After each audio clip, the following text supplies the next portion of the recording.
राष्ट्रीय अध्यक्ष के रूप में यहां के कार्यकर्ताओं के मनोबल को बढ़ाते हुए उन्होंने अपना यशस्वी नेतृत्व प्रदान किया था। आदरणीय प्रधानमंत्री जी की प्रेरणा और मार्गदर्शन से आज उत्तर प्रदेश में विगत 4-4.25 वर्ष के अंदर जो परिवर्तन देखने को मिल रहा है, वह परिवर्तन किसी से छुपा हुआ नहीं है और उसी परिवर्तन की अगली कड़ी में न केवल कानून व्यवस्था को बनाए रखना, बल्कि अपराधों को रोकने, अपराध करने वालों को सजा दिलाने और आधुनिक तकनीक, वैज्ञानिक तकनीक का उपयोग करते हुए उच्च कोटि के प्रशिक्षित वैज्ञानिकों की उपलब्धता भी सुनिश्चित हो सके, इस दृष्टि से उत्तर प्रदेश पुलिस अब नए सिरे से कार्य करती हुई दिखाई दे रही है और उसी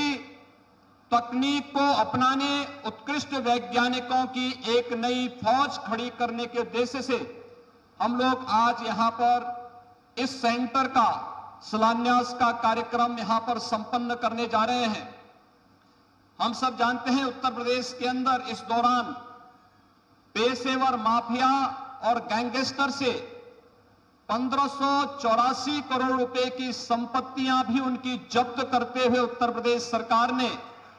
प्रदेश के अंदर पेशेवर अपराधी और माफिया जो कभी सत्ता के सरपरस्त रह करके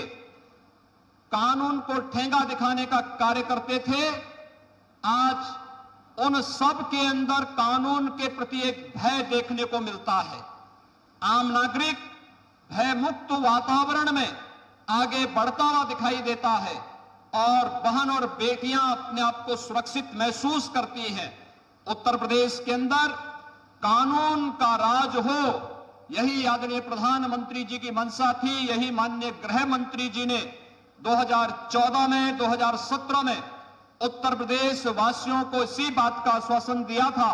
आज जब इस अत्याधुनिक केंद्र के शिलान्यास के कार्यक्रम में माननीय गृह मंत्री जी का मार्गदर्शन उत्तर प्रदेश पुलिस बल को और उत्तर प्रदेश के नागरिकों को प्राप्त हो रहा है, इस अवसर पर अपनी तमाम व्यस्तताओं के बावजूद, मौसम की विपरीत परिस्थितियों के बावजूद माननीय गृह मंत्री जी ने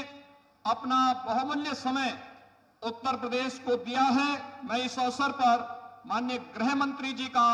आप सबकी ओर से हृदय से स्वागत करता हूं, अभिनंदन करता हूं। धन्यवाद। जय हिंद।